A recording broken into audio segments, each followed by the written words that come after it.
সম্পূর্ণ সরকারি খরচে প্রবাসীদের মৃতদেহ দেশে আনার জন্য ব্যবস্থা চালু করার দাবি জানিয়েছেন চট্টগ্রাম সমিতি ওমানের ভারপ্রাপ্ত সভাপতি বিশিষ্ট সংগঠক লায়ন সৈয়দ জাহাঙ্গীর আলম। আমি বাংলাদেশ সরকারের কাছে আবারও অনুরোধ জানাচ্ছি যে প্রবাসীদের মরদেহ যাতে আমরা চাঁদা উঠিয়ে পাঠাতে না হয়, যে আমরা সরকারি খরচে যাতে এই মরদেহগুলো পাঠানোর জন্য আমি আবারও আবেদন জানাচ্ছি। 1 আগস্ট বৃহস্পতিবার বাংলাদেশ দূতাবাস, মাস্কেট ও চট্টগ্রাম সমিতি ওমানের সহযোগিতায় সম্প্রতি মধ্যপ্রাচ্যের দেশ ওমানে সড়ক দুর্ঘটনায় নিহত রাউজান প্রবাসী নুরুল কবিরের মরদেহ দেশে পাঠানোর ব্যবস্থা করা হলে সেদেশে আয়োজিত জানাজার নামাজ শেষে তিনি এ দাবি করেন। তিনি অভিযোগ করে বলেন, প্রবাসে সীমিত আয়ের প্রবাসীরা মারা গেলে তাদের মৃতদেহ দেশে তার পরিবারের কাছে পাঠাতে গেলে চাঁদা তুলে পাঠাতে হয়। বর্তমানে যে হারে প্রবাসীরা মারা যাচ্ছে, যদি সরকারিভাবে ব্যবস্থা না করা হয়, হয়তো প্রবাসী পরিবারের সদস্যরা মৃত ব্যক্তির লাশও শেষবারের মতো দেখার সুযোগ হবে না। আমরা চট্টগ্রাম সমিতি ওমান আমাদের সাধ্যমতো চেষ্টা করে যাচ্ছি, তবে চাহিদার তুলনায় তা পর্যাপ্ত না।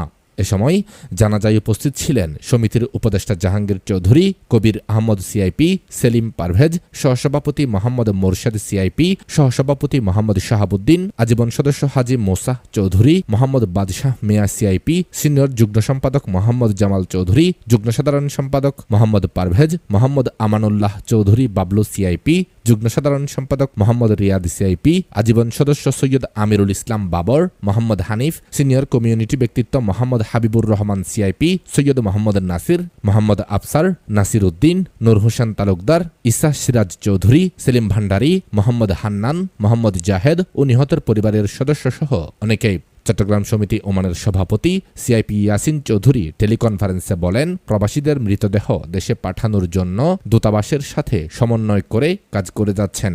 এছাড়াও চট্টগ্রাম সমিতি ওমান নানা সময়ে প্রবাসে ও দেশের পিছিয়ে পড়া জনগোষ্ঠীর আর্ত মানবতার সেবায় কাজ করে আসছে। উল্লেখ্য, গেল 20 জুলাই দেশটির আলবারাকা উগদা এলাকায় সড়ক দুর্ঘটনায় নিহত হন 54 বছর বয়সী রাউজান প্রবাসী নুরুল কবির। তিনি দীর্ঘদিন দেশটিতে বসবাস করে আসলেও কয়েক বছর আগে তার নিয়োগকর্তা মারা গেলে কবির অবৈধ হয়ে পড়েন।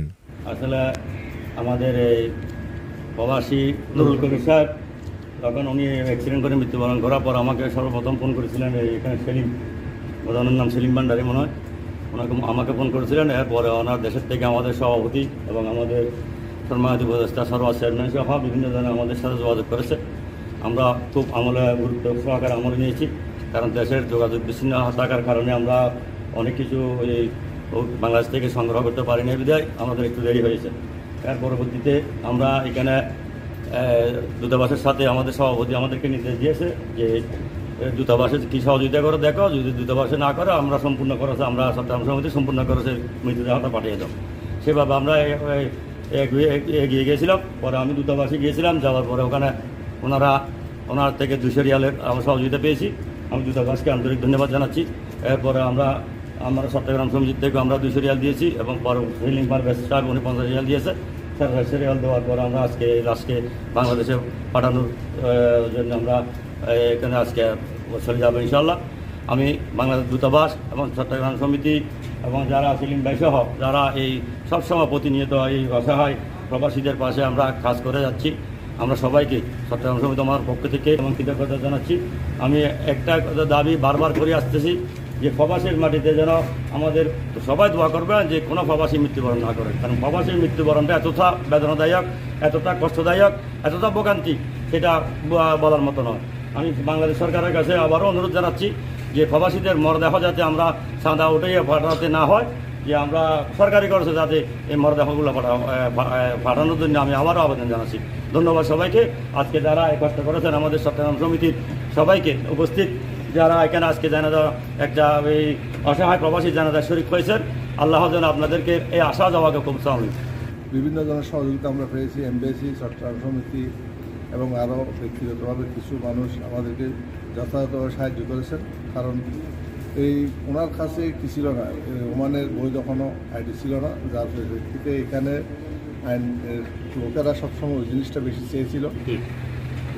সবাই যেন এগিয়ে আসে, এটাই সবার কাছে কামনা করবো। দেখা দেখে আমার ভিতরেও যাতে সবার ভিতরে এসে উপলব্ধি হয়, আমাদেরকেও যেতে হবে।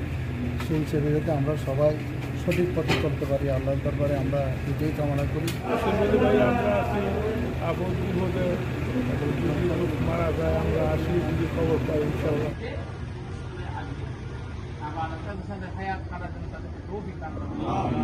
এই চূড়াপাড়া মেহারগুলাকে তারা আমল নামালি কবুল